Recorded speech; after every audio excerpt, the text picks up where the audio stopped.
తెలుగు రాష్ట్రాల్లో సంచలనం రేపిన అఘోరి శ్రీనివాస్ ను మోకిలా పోలీసులు విచారణ చేస్తున్నారు. ఇక ఈ కేసులో ఐ విట్నెస్ గా ఉన్న హరి ముదిరాజ్ కీలక విషయాలు బయటపెట్టారు.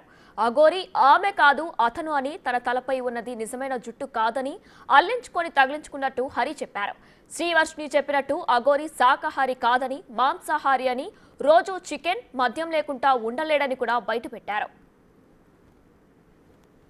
అఘోరి అని పిలుస్తున్నాడు. శ్రీనివాస్ ఆయన పేరు ఒప్పుకున్నాడు. శ్రీనివాస్ అని చెప్పి ముందు కూడా చాలా వేరే వాళ్ళకు కూడా చాలా పూజలు చేస్తానని చెప్పి అమౌంట్ తీసుకొని ఇదే విధంగా కొనసాగడం జరుగుతుంది ఆయన.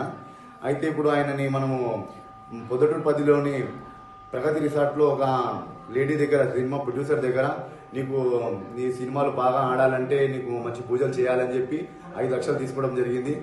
ఆమెని ఉజ్జయిని తీసుకెళ్లి నగ్న పూజలు చేపించి మళ్ళీ తీసుకొచ్చిన తర్వాత ఇక్కడ పొద్దుటూరు ఫామ్ హౌస్ వస్తుంటే మధ్యలో మన చిన్నమంగళారం ప్రజలు కూడా ఆమెకు 20,000 50,000 కాలు మొక్కి నీళ్లు పోసి మంచిగా పూజలు చేసి చిన్నమంగళం కూడా డబ్బులు ఇచ్చారు. ఇచ్చిన తర్వాత 2 లక్షల దాకా ఇచ్చారు. ఇచ్చిన తర్వాత ఆమె ప్రగతి రిసార్ట్స్కి వెళ్ళిన తర్వాత మళ్ళీ డబ్బులు ఇంకా డిమాండ్ చేసింది. ఆమెని డబ్బులు డిమాండ్ చేసినప్పుడు ఆమె ఏమైంది, కొంచెం డౌట్ వచ్చింది. ఆమె ఏదైతే ప్రొడ్యూసర్ లేడీ ఉందో డౌట్ వచ్చి మన మూట్ల పిఎస్ వాళ్ళకు కంప్లైంట్ చేయడం జరిగింది.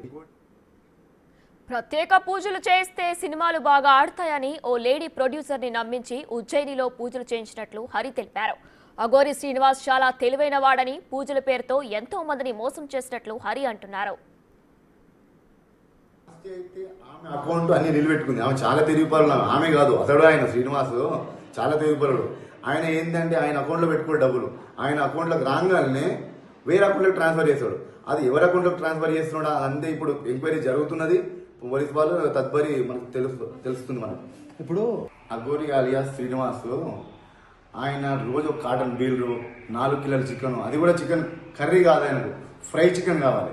4 కిలోల చికెన్ రేజు కంపల్సరీ లైట్ బీలు, కాటన్ బీలు తాగుతాడు. ఆయనే ఒప్పుకున్నాడు, తాగుతాను నేను తింటానని చెప్పి ఒప్పుకున్నాడు ప్రత్యక్షంగా. అంటే మీరు అడిగారా? అడిగాను. ఏమడిగారు? ఏంది మీరు మాంసం తింటారంట, ఏది తింటారంట, వేరే వాళ్ళు మాకు చెప్పి ఇట్లా కాటన్ బీలు తాగుతారంట, మీరు చికెన్ తింటారా అంటే అవును తిన్నానండి అని ఒప్పుకున్నాడు.